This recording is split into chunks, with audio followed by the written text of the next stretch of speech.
Strong Dads wants to thank Quality Auto Mart for joining us as a sponsor. Quality Auto Mart was born in 1985. They are owned and operated by Mark and Nancy Repke. Quality Auto Mart provides all the services, repairs, and maintenance for your vehicle's needs with a 3-year auto parts and labor warranty.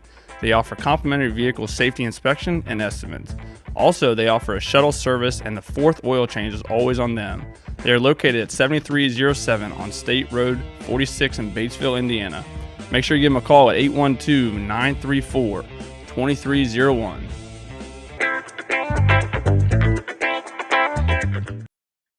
Welcome to Strong Dads. Hey, this is Merle Hutchinson, and my buddy Kyle is not here today because I got kind of an impromptu opportunity here to talk with a guest, and I can't wait to get into our conversation. I want to welcome Daniel McKim to the Strong Dads podcast. And you want me to call you Daniel or Dan?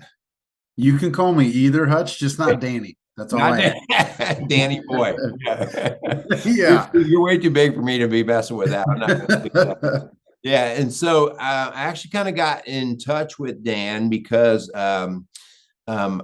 you guys out there have listened before that I have a product that I brought to the market called the Kettle Bar. And the Kettle Bar is something we're just trying to get off the ground. It's a brand new product and I'm really excited about it. But in the meantime, I met Dan through a common friend, and Dan here works for a company and he's involved with a lot of lifting and that sort of thing. And so the common friend said, "You got to meet Dan because he's a thrower." And so because the kettle bars, he was a thrower.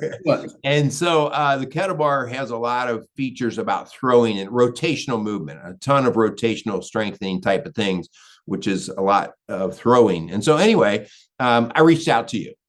And in the meantime, I started to find all kinds of other stuff. I've been watching a lot of your stuff for the years. Dan posts crazy, funny videos on a pretty regular basis. I don't know what your schedule is on that, but you put them out pretty regularly on basically, I'll call them spoofs in the weight training world, like making fun of CrossFitters, making fun of power lifters, making fun of triathletes, like whatever. You love to just have fun. And it's usually pretty innocent from the way I see it. But anyway, welcome Dan McKim to the Strong Dads podcast. Dan, how you doing? I'm great, man. I appreciate you having me on, man. Looking forward to discussing. And yes, I was a thrower. I was thinking about that the other day. I don't know that you can take the throwing out of the thrower, but the thrower out of throwing, something like that. There's some wise weird quote there, I'm sure. But I'm a thrower at heart, and I still train like a thrower, even though I'm not chucking stuff anymore. So yeah. Well, I mean, just a few things here, but I know we're going to get into not to toot your horn completely, but you're not just an average kind of thrower. Okay. I mean, you're a 5-time world champion, Highlander Game World Champ. You're a 6-time U.S. national champ, right? You carry 2 world records, unless they've recently been broken, in the light hammer and the heavy hammer, which I don't know quite the difference in those. I was a track coach, and when I coached track, we never threw the hammer at the high school level, probably for good reason. People probably get hurt, but yeah. Bad enough that we allowed those kids to throw shot puts. That's right. Yeah. But tell me a little bit about your athletic history there, because I know Highlander Games I love to watch those when they come on every now and then, but it's not like it's a mainstream sport. So give me some history. Where did all this come from? Yeah. So I was a thrower in high school and college. So I threw shot disc and hammer in college. And so I quickly realized in my college days, I was never going to make it to the Olympics. That was not going to be my destiny that God had for me. And that was okay. But one night I was staying up late in college. I'm sure I was studying meticulously for my communications degree that, was incredibly tough, super tough academics, of course. And ESPN2 at the time was covering the Scottish Highland Games. Yeah. And they don't anymore, sadly. It's not even on ESPN Ocho or whatever. But I was doing that, and I was like, holy cow, these guys are throwing implements. They're medieval implements. They're big dudes, and they're getting to wear kilts. And I was like, man, I think that might just be for me. So wife and I got married, and we moved down to Kansas City. And I called up guy. I remember Steve Scott. I remember calling him up. I was like, hey man, I saw some stuff on the internet that you were the guy to call. I'd like to try these Highland games. What do you think? And he's like, yeah, just come on out. And I was like, that's it. And he's like, yeah, just come on out. We got a comp coming up. So I went out there, didn't have a kilt. All I had was shorts and a sleeveless shirt. Oh, total redneck. Oh, dude. Yeah. I was like, everyone's like, oh, look at the newbie. Look at him. Oh, he's a thrower, college thrower. Thinks he knows what he's doing. And I got completely humbled that day by the implements. And I was a Division II All-American. So I kind of came in like, oh man, I'm going to be all right. I know what I'm doing. I can figure this out. And I got completely crushed and humbled. But at the same time, I just fell in love with the sport. And I was like, man, I really want to do this. And I think I want to do this for a while. So it was a chance thing. But I knew that's what God had for me. And so it was a really fun journey. I did that for 13 years post-college and retired a few years ago. So yeah. So when did you start to recognize that you were kind of good at it? I mean, obviously you weren't very good that very first time, but how many meets or years or whatever did you go like, hey, I kind of have a knack for some of this? Yeah. So my first was in 2004. And so I spent that year, I was kind of halfway through the season, if you will. So late June of 2004. And then I was an amateur. And I remember I just honestly got addicted to it. I think I just fell in love with throwing. I'd always loved throwing, but this was something new and different, right? There's 8, sometimes 9 events. It's kind of this decathlon. It's like a big man's decathlon without the running.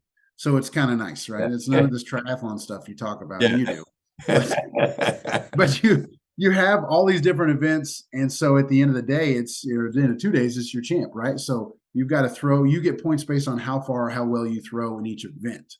And so I started doing it, and I had some events I was better at, and some I was really bad at. But it was that challenge of just like, wow, I'm doing well in these events.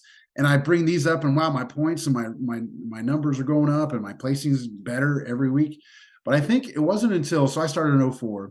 I was an amateur in 2005, 2006, and then 2007. I was the #1 ranked amateur in the world, and it was just like, wow, what am I doing with this? And then I was super shocked. One of the top games in the USA out at Pleasanton, California, reached out to me and they said, hey, we've been watching you and we'd like you to come out in the pro class. And I remember telling my wife, I was like, look, babe, like they want to pay me for throwing. She's like, what? And I was like, yeah, like make money, It wasn't like, she's like, well, how much? I was like, well, we ain't quitting our job or anything, but like, it ain't going to cost me anymore, And so it was then that I kind of grew from there. And I remember telling my wife, I was like, look, and by that time we had our first son, and family's going to grow and just job and all that stuff. And I remember telling her, I was like, look, babe, I just need 5 years of being a pro. I just need 5 years. 10 years later, finally hung it up. So I always say to her, I was like, yeah, we see who won that one. That was me. Yeah. He's like, no, yeah. So, but prior to that, like what kind of jobs were you doing? Were you in the fitness weightlifting world, or were you doing something totally random from that? Totally random. My first job out of college, I was a public information specialist for the state of Missouri, the State Housing Finance Agency. So I was just kind of doing marketing stuff. Yeah, I was just not. And then I worked at a bank, and then I went in to be a personal trainer for about a year and sports performance coach. And then I went back to a bank, and then I went to the freight industry selling, and then I came to Sornex selling in the strength industry. And it was like, but it was definitely, and that's another time for another topic, I'm sure, but it was a trying time because I was trying to find where God wanted me to go and what God wanted me to do. I had no clue. I felt like, God, where's my fit? Where's my place? Because I'm not finding it. And then what was hard is the only thing that was my place and my fit was putting on a kilt, throwing stuff, trying to entertain a crowd, and trying to throw far. That was where I felt God had gifted me, God wanted me to be. And I pray that's where my impact was, and where my impact, I know it's where he had me, but I was like, man, I got to have a real job too.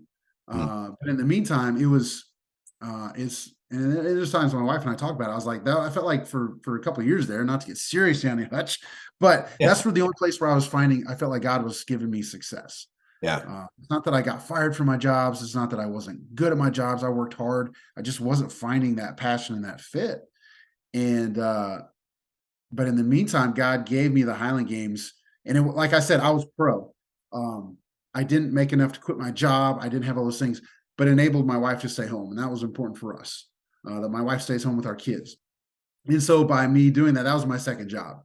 So I would, it's funny because we would sit down, like we're looking at the season. She's like, okay, what games are you going to do? Because you're gone all these weekends. There was a season I was gone 17 weekends. That's not counting all the comps, right? So, and the practice, right? I was practicing probably 4 days a week, 5 days a week, many times, sometimes 6, up to 2 hours every training session.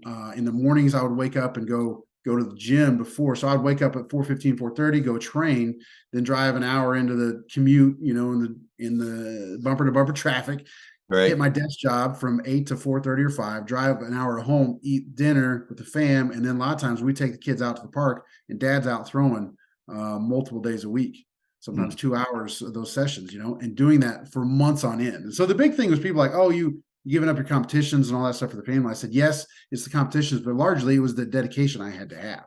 Right. That was the difference for me, Hutch. It's not like I was never the biggest. I was never the strongest. I was definitely not the best athlete. Definitely not a great athlete, but I felt like I could just outwork people. Yeah. Right? And that's what God had given me, is like, just give me a work ethic. And so I worked it. And so anyway, so we would sit down and she would go, okay, let's talk about your comps. What are you going to do? And I was like, well, how about these? And I would give her like 10. I'm like, I'm just going to do 10 this year. And she's like, you need to put down the amount you could win at each one. And I'm like, well, I was like, that's really hard to like say, because like first place to, second, third, fourth is different pricing, And she's like, right, just put down what you can win. And I was like, okay. So then I get it, it's like this negotiation, slide it over the table. I was like, okay, here's the 10 I like to go to, and here's the money each one, I guess. She's like, cool. Win this one, win that one. Don't go to those 4. Next thing you know, you're down to 6 or 7. Good luck. And I'm like, oh, wow. Okay, that's it. Yeah. That's a whole different level of coaching right there. Exactly. She's like, well, just win these 2 and you don't have to go to those other 4, whatever. I was like, oh man. So, but that was kind of the thing we had to have was it's as I got later on in the career, we've got 5 boys. I'm like, hey, I'm only going to go to the big ones at that point. And that's now I couldn't have done that when I first started because nobody knew me. I didn't have any ranking. I didn't have any marks, but that was the relationship we kind of had at the end. She's like, we need to evaluate this impact and how much you're doing this. So, and I appreciate her for that. Yeah.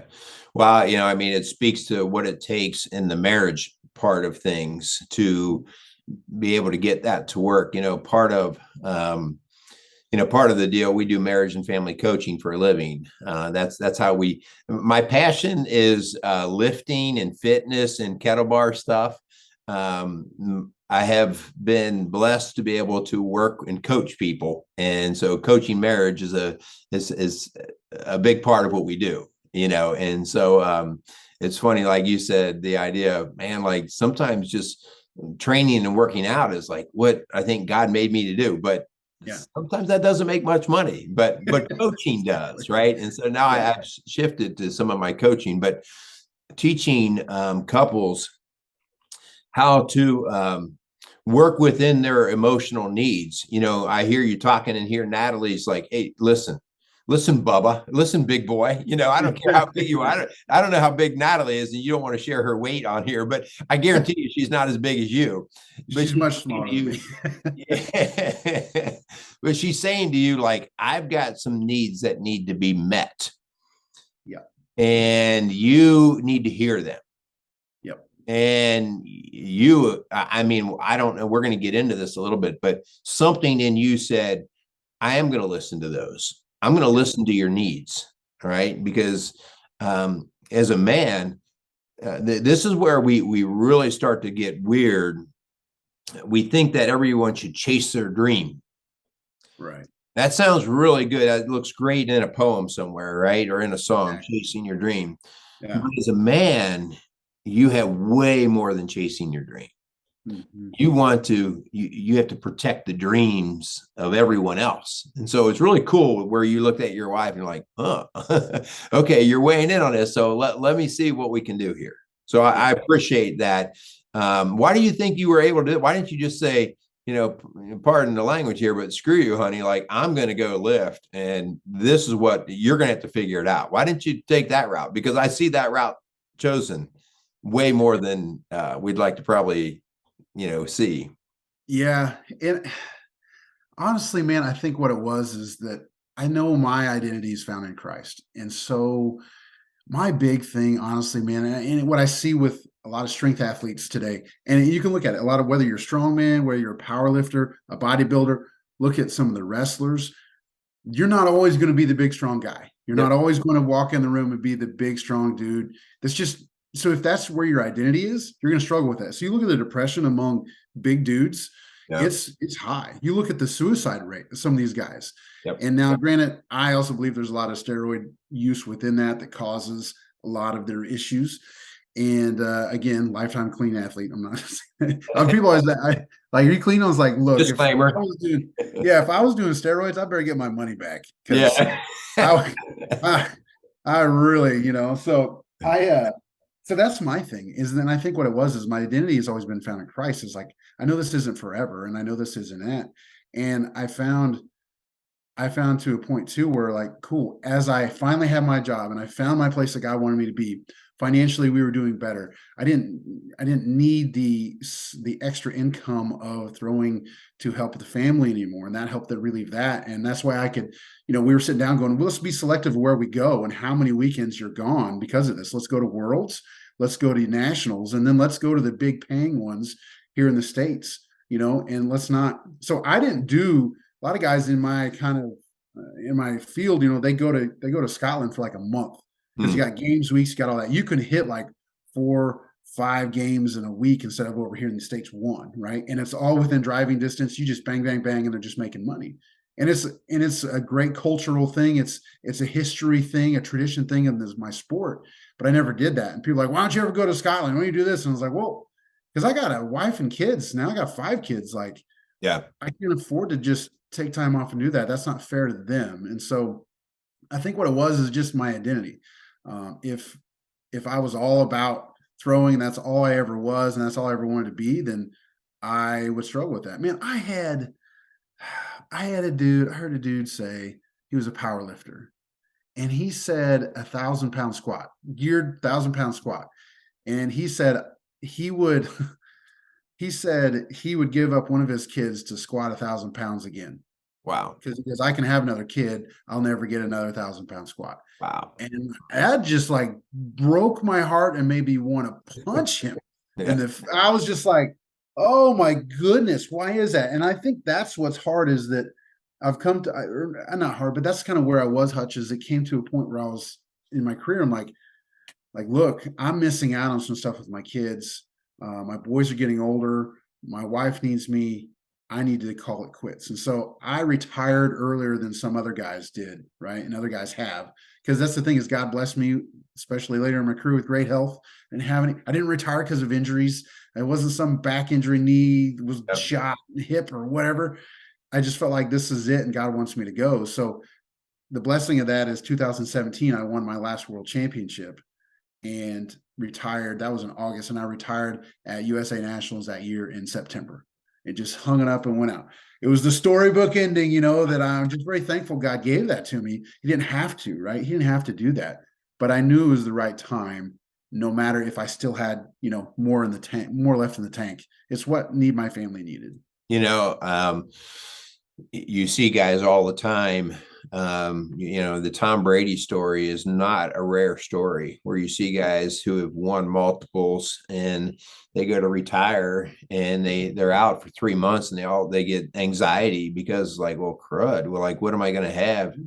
And they're speaking to exactly the issue that you've crossed the bridge on already. Like, my identity is like way more than whether I throw another Super Bowl winning pass. And it's really is sad because these guys are going to struggle until whether depression comes or they finally get the awakening of, hey, no, I finally did find my next identity. But your identity is right there in front of you if you understand your how you're bound to Christ. But so anyway, really cool just stuff there. I ask every man I work with, because you've already done some things in my mind that triggered some switches for me. I ask every man I work with, tell me your dad's story. What's your dad's story?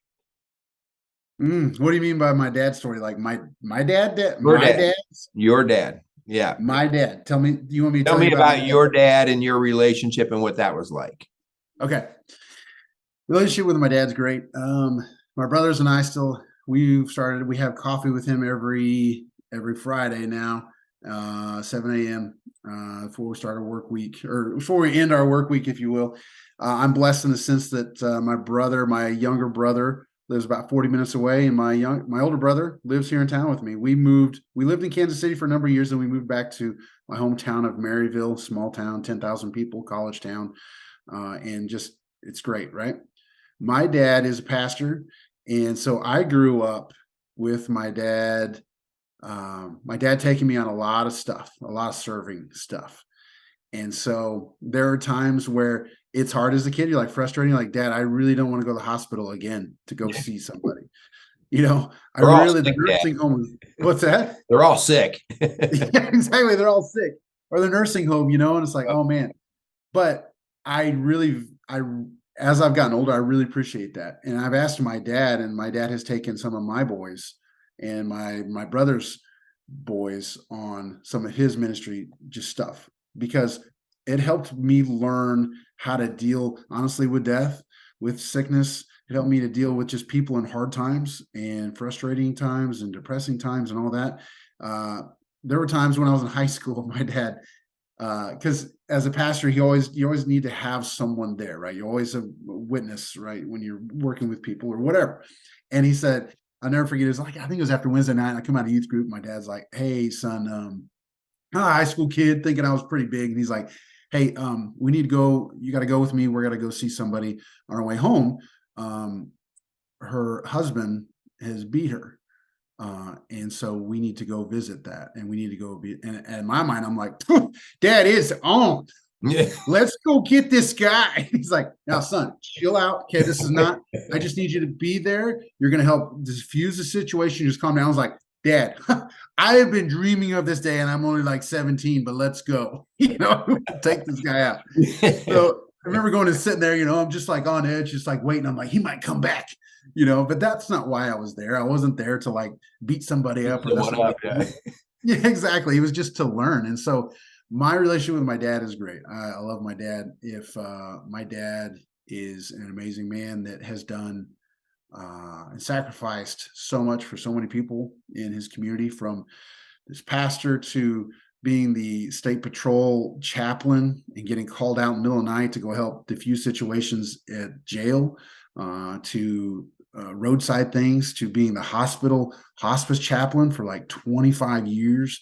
All those things that he's done, and I appreciate, and I go to him all the time for advice on things and how to handle things and people and situations. I teach a young married Sunday school class. We call it Sunday school, but my wife and I teach a young marrieds class. We've been doing that for a number of years. And there are situations that come up and I'm like, wow, my dad helped me with this situation. Now I'm trying to work with this couple. Dad's showed me some of the things just in my childhood of how to minister to people. So yeah, I really appreciate it. Well, I always ask that question because, something always comes out of that question in terms of you tend to find something that you're attracted to and you want to emulate out of your dad. Like, wow, that was an awesome experience. Or if it's the other way, the dad was negligent, abusive, or not present. You see guys go 180 degrees in a And sometimes they're out there searching, and it gets pretty crazy in the search process of identifying, what a man looks like. And so the idea that you had I'll just say a role model in your life, and it was never named that, like, son, I am your role model. So, but you just got to see it day in and day out, day in and day out. And we always talk about, like, you travel, and I have two sons that are in the forces. And the hardest thing for me with them is they travel a lot. They're gone, and they're great guys, just incredible guys. But I know that there's that argument of, well, when I am home, it's all about quality time. Quantity time is just as important as quality time. Yeah. Because it is the quantity. It is that idea that just when you come into the house, that the house is just a little bit more secure because dad's presence is there. If it's a healthy presence, right? If dad's not a crazy. And so if you come in and just dad's steadiness is there, and the more you see that the steadiness of dad is in the home, the security of the kid grows. Yeah. Right. It just grows, like, no, like, I know where I come from. Like, I'm assuming your dad's probably a pretty big guy. Yeah. He's not a small man. Yeah. Yeah. Okay. And so, I can see in you that you probably didn't entertain a whole lot of thoughts of just kicking your dad's butt. I just can't wait to kick my, maybe wrestling or whatever, but like not in a mean, vicious way. I'm just going to beat him. And the idea there is like, oh, where is this ongoing respect? Yeah. Where does it come from? Well, it just come from every day. Dad just did well by you guys. And so I asked that question because now I want to lead into, so you got this beautiful wife, Natalie, which I just think it's a kick. Like I told you one other time, like, I want to meet her sometime because you carry a lot of personality within that 6'5" package of you. And so it always takes a special person to manage a lot of personality. And so she's got to be a lot of strength in her. So, but anyway, you then do something real crazy and you make 5 boys. Yeah, I know. You're blessed with 5 boys. That is crazy. Well, I have a total now of 4 boys. And 1 daughter. Okay. And boys are easier for me. Yeah. Because I just connect with them. Girls make me go, huh? Like, what? What are you talking about? All right. I love our daughter completely, but she's just like, I don't get it. But the boys, like, totally can get in the trenches with them. So tell me about, okay, now you're with Natalie. Now you got 5 boys. Tell me how you look at fathering those 5 boys. Oh man, it is what do they say? You're never done parenting, right? Yeah. I mean, there are times where I just think, man, it's the stuff they hurdle today and they have to deal with today is tough and it's frustrating. But as a dad, trying to help them through that with their classmates and the things they go on at school, man, especially my two oldest, I have a sophomore in high school and an 8th grader, my two oldest. And so I try to maintain, especially with them, it's just a lot. I feel like God's given me, that's my accountability group. Somebody said the other day, is like, are you part of the accountability group with a couple guys? And I was like, man, I would love to be, but I kind of already am. I got 5 boys. And that right now for me in my stage of life is my accountability group. That is my tribe. And so the extra time I have, like you said, spent with them. The things I want to do are spent with them. The walks, my older boys and I do what I call man talks. And so sometimes it might be we go for a walk on the street and say, hey, man, I noticed this is going on at school. Or, hey, this is what's happened to a friend of mine regarding pornography or regarding something else. And I just want you to warn you on these things. As a man, you need to know these things. Or lately it's been sit down, try to do this once every other week. Sit down with them and go over a passage of scripture and say, hey, here's a topic you need to know. I've covered with them lately. My tool is goal setting. I'm a big goals guy. I've got them. Here's my whiteboard right here. I've got my sales goals right here on there. And there's my Nehemiah 8:8, the joy of the Lord is your strength. All those things, right? So I've got those up, the visuals. So we've covered that, to girls, to finances to all these things, because I realize I want to instill with them while I still have them at home all that I can. And Right. I'm realizing, man, it's tough, and it's everyday thing, like you said. So Yeah. I look at them as my accountability group. I look at them as my tribe that I need to minister to as best as I can. Yeah. Yeah, I mean, you talk about accountability, a lot of times I think we think of fatherhood as us holding our boys accountable, but they're holding you accountable just by the fact that you have to be of a certain demeanor and way. I mean, if you say one thing and you're doing another, you're not being very accountable to them. Yeah, absolutely. Yeah. Absolutely. Yeah. Well, I appreciate that. So let's move into the idea of you and I talked a little bit. One of the challenges that we see in the gym, and we talked a little bit about this when we were talking about throwing, is men's identities getting wrapped up into something other than Christ. And so I noticed a long time ago in the gym, when I first started lifting and working out, it was either triathlon or whatever, but weightlifting back then, it was all about specialization. Everybody wasn't wanting to be a bodybuilder. So this is back in the 80s. Okay. You had to have a little bit of a mullet. You usually like cross tip that a little bit, and you had to tan that body up, and you didn't need to be a bodybuilder, and so I would notice guys spending hours in the gym, and then as I got into college, and then after, that seemed to be a way that guys still functioned, long workout sessions and things like that. And then I started to notice, like, even for myself, time away from what I would have told you up front was important. Oh, well, it's important for me to be a good husband or to have my job or whatever. But simply, I wasn't spending the time doing that. Yeah. And then starting to notice the number of guys around me now, mid-20s, early 30s, already guys getting in divorces or guys checking out the other women. And so, yeah, they still had the nicest looking biceps in the gym, but things were starting to fall apart around them. And that's really, I shared with you a little bit when we were talking. At that point, I was in a high school, or I was in an elementary school counseling position, which is very unusual. That's typically a female role, but this position opened up. I was a high school science teacher, and this position opened up. I had my counseling license, and it was my son's school. And so it was our neighborhood school. And I was like, man, I would be like right up the street, and I'd be in my boys' life all the time, which they probably aren't going to like because I'll be there all the time, but I took it.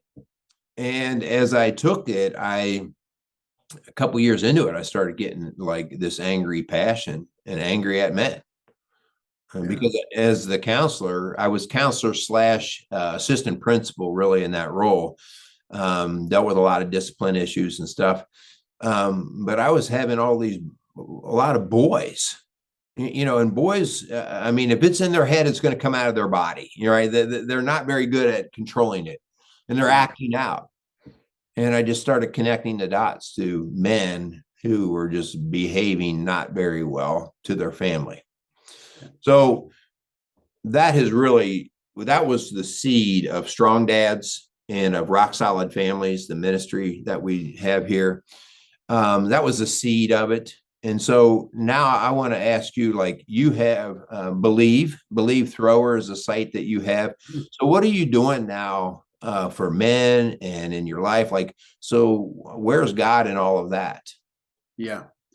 So when I was throwing, I think it was to an extent, it was easier. The platform was right there before me, right? So BelieveThrower.com, because what I did is when I first showed up at that first games I talked about, I had this sleeveless shirt and had Believe on the front. And on the back it said Mark 1:15. Jesus said, the kingdom of God is near. Repent and believe the good news. And so that kind of became my thing. So anytime I was able to, I'd wear this bright red shirt, Believe on the front, Mark 1:15 on the back. And so some comps you had to wear the sponsor shirt, you had to wear all the competition shirt. I understand that. But after, I was always wearing that. And so that's kind of where that came from, that Believe Thrower, is just the extent of, I don't want this to be about me. I want this to be about God. I want you to see God in the way I act, the way I handle myself in the good times and bad times in competition, and the way I talk with people and the way that I hopefully care and love on people. That's what I wanted to see. Right. And so that was easier. Now it's harder, right? I'm not on the stage of even a small niche sport platform, but I have that. So for me, it's my number one priority I've learned over time, especially, is my family. So that is number one priority. So the time I spend with them, I will always pick time. No offense to my friends, but I will always take time over my family over my friends, Mhm. and that is a non-negotiable. And so that I teach young marrieds class in my church, and that is where a lot of my passion is, because I see a deficit. I see that, like you're talking about, with men and the broken marriages and all these things and how they're affecting generations after that. So God has given my wife and I, Natalie, this passion for young couples to hopefully instill within them, like, hey, this is what it means to be a man. And I can't tell how many times in class I kind of preach at the guys and say, hey, this is what it means to be a man here. You need to be the spiritual leader of your home.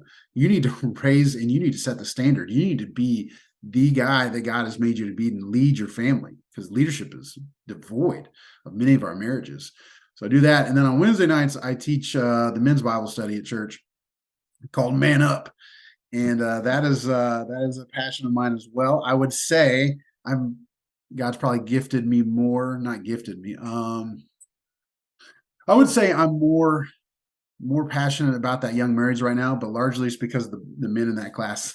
I see them at 22 to, Yeah. some of them are 18, but 19 to 25 years old, young marrieds. How can you set these things up as you get family, as you grow, help them there. So that's kind of where God's um, given me passion for lately, is serving in those small groups and trying to help from in those areas. Yeah. Yeah. So what are some of the when you look out at I mean, you work with Sornix, okay, which is the fitness equipment, weightlifting equipment company. You travel around, you see a lot of men, okay, not that there aren't women in the world, but it is in your particular business, a male dominant business. What are some of the challenges that you're seeing out there with the men who you run into? The average guy, what do you see where you go, wow, that guy, his rudder's not quite in the water, or he's going off stray? What are you seeing in trends? Yeah, I would say largely what I saw when I was a thrower was that, we talked about that identity. My identity is being the big, strong guy, walk in the room, I can squat the most, I'm stronger than him. And then someday, lo and behold, you wake up one day, that ain't the case anymore. And there's always someone bigger and stronger. So you just need to get over yourself, right? So there's that. I think honestly, a lot of the coaches I meet, their identity is in coaching. Mm. There's even Hutch, this is another thing that broke my heart too, is there are guys that are getting married and getting vasectomies so that they don't have kids, so that they'll be a better coach. Mm.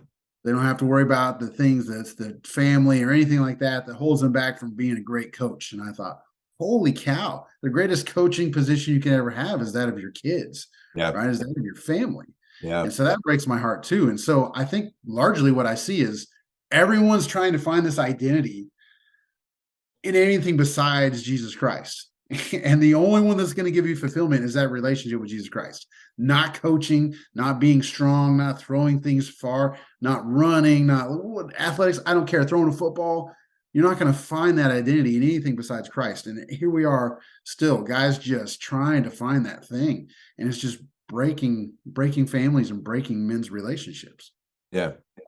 Help me out a little bit, because in my mind, I know where you're at, but I want to help any of our strong dads out there listening. Okay. So we got a guy listening out there and he says, so what does an identity in Christ look like? So what do you mean? Like, I know when I go to the gym and on the record board at the gym, my name's on top. So that's easy for me to see.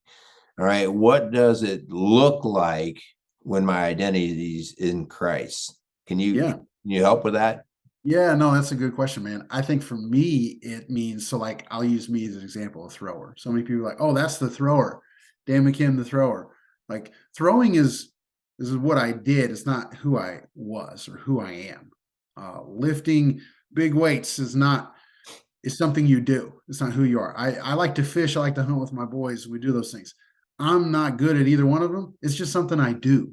Right. And so I think when we take something we do and it becomes everything we are, and we find our fulfillment and my satisfaction and my acceptance from it, then I think you've got a big issue.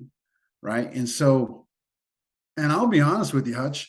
I look back now, man, and I think I gave too much time to throwing.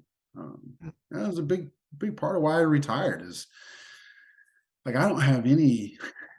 I think this is something I never thought was possible at the time. Like, but I don't have any trophies up in my house. I don't have anything. It's all in the closet. Yeah. In my little office here, I call it the office. It's like concrete floor, part of my basement. But for a while, my wife had set up trophies and stuff I won.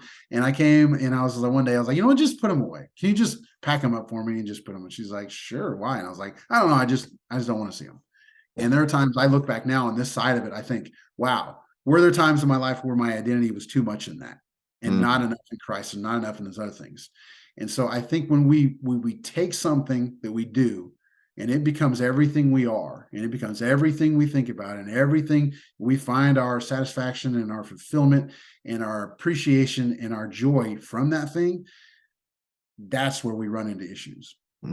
Yeah, that's good. So I think the idea there of just understanding where you're getting your joy from, where you are connecting to, I think it's still hard. Men tend to be more visual, more tactile. Like I need to actually see it. It's a reason why being a coach is easier than being a teacher, because a coach. So you'll see this frequently with men. All right. When I was a high school teacher, most high school male teachers will have another gig outside of their teaching. Whether they're coaches, whether they do a landscape business, whether they do remodel work, they'll have another gig that they do.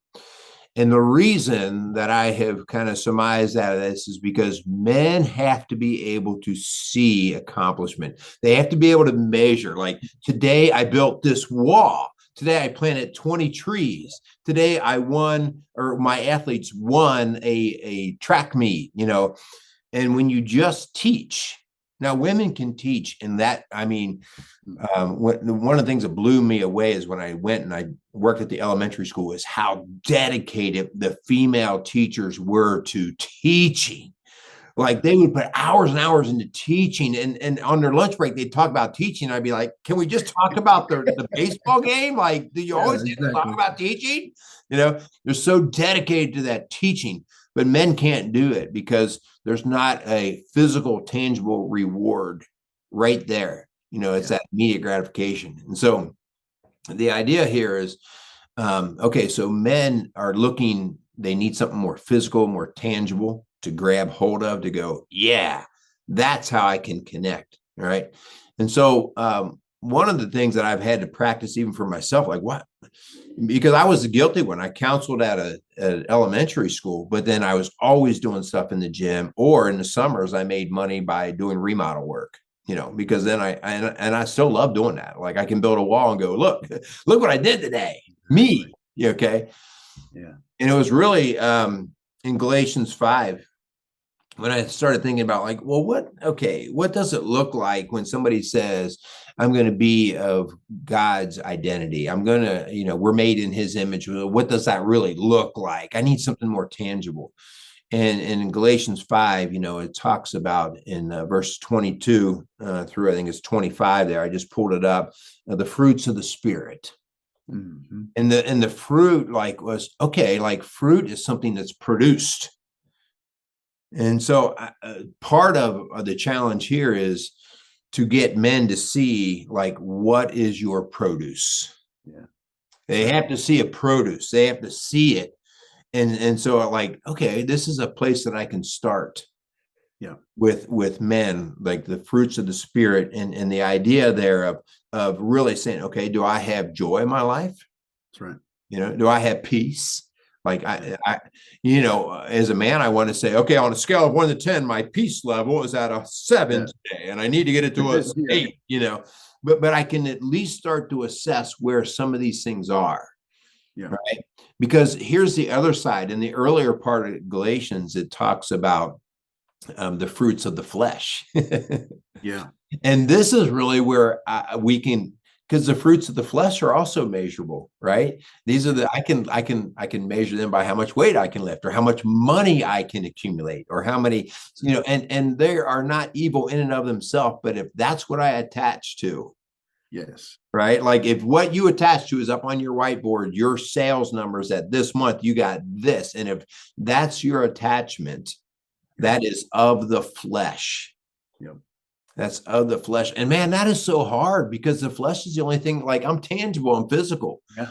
And teaching men to go, oh, listen, dude, like, I want you to be your physical self. But if you're not taking care of that spiritual side of you, right, because that's where Christ resides in you, then you're going to be empty. You're going to be rotten fruit, Yeah. And so that's a tough thing for us, man. That's like, I still want to grab things physically. Yeah. I don't know what your thoughts are on that. I just started rambling. No, because that's a great way to put it, man. Because you're right. We are tangible. We want to see accomplishment. We want to see improvement and those things. And the easy way to do that is, you're right, to go flesh, because those are easy to measure. Yeah. That's why we struggle with God, right? Because God's not, like, I can't see him, right? The way, like, my brain wants to picture him. I can't actually go find that fellow that looks like this God figure. Yeah. And so, like, well, where do you find God? And nature's been big for me in that. I mean, just to walk out in nature, to go out into the woods or whatever and go, wow, like, everything here is perfect. Even the tree that's fallen and rotting on the ground is perfectly where it needs to be to keep the cycle going. Like, that blows me away. I used to look at the tree that was falling down is kind of the dirty bird in the woods, right? Like, oh man, look at that tree. That tree's just as important as the one that's up in the air. That's right. But because that's God's design, you're like, wow, okay. Now I'm starting to understand a little bit more of where I am. I asked you earlier about your dad, and I asked you that because that's really the cycle part that I want men to start to really get. Like, take a look at your dad's story. Yeah. Good, bad, or indifferent, and figure out where you want it to go to your son's dad's story. Yeah. Because that's the force that we're trying to regenerate. That's right. And if you just kick your dad out of your life, he may have not been great in a lot of areas, but what could you glean from that was good, that would make it for you to be more nourishing for the next generation? That's right. So anyway, I want to thank you for being on Strong Dads, man. Like, I love your passion. I love you. I just love what you bring to the stage in terms of God gifted you with a great sense of humor and creativity. What's in store for you? Where are you going? Got any future plans? No, man, just, I love putting out some content, some just fun stuff, because my thing is joy. You exactly hit it right. Like, it's on my board, Nehemiah 8:8, the joy of the Lord is your strength. And that was something my dad used to tell me all the time. Because as a thrower, we're only happiest when we PR. Right. And guess what? That doesn't happen very often. So then you're always breaking things apart. Oh man, my right foot didn't turn. I was into this and I wasn't wrapped and blah, blah, blah, blah. And you throw bad, and dad's like, hey son, the joy of the Lord your strength. And I'm like, I know, Dad. I know, Dad, but I'm throwing bad right now, and I don't want to think about that. Hey, joy of the Lord your strength. I know, Dad. And so I have embraced that, because I feel like the world could use a little more joy, Yeah. Good stuff. All right. So how can people get in touch with you? They want to see your stuff, like these videos that we've been talking about. Where can they get that? You have a website? Yeah, BelieveThrower.com is my website, and so that's still my throwing website and stuff up there. And then social media links are on there. McKim Daniel, if you put that in, that's going to pull up almost all my socials. So, yeah. All right. Any final words you want to give our strong dads out there before we sign off? No, man. I think review your identity. Let your identity be found in Christ. Yeah, got it. Good stuff. Well, I want to thank you. Go out there and keep throwing and doing your thing. It's amazing. And I'm definitely going to be cheering you on, whether you're throwing something or just throwing out God's word. So it's good stuff.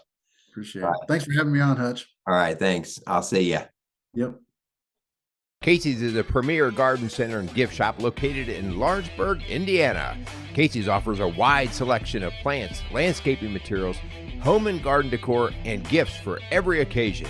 Casey's is committed to providing exceptional service, a unique shopping experience, and value to every customer. Stop in and see what makes Casey's so unique. Located at 21481 State Line Road, Lawrenceburg, Indiana, or call 812-537-3800. Let Casey's help you add beauty to your home.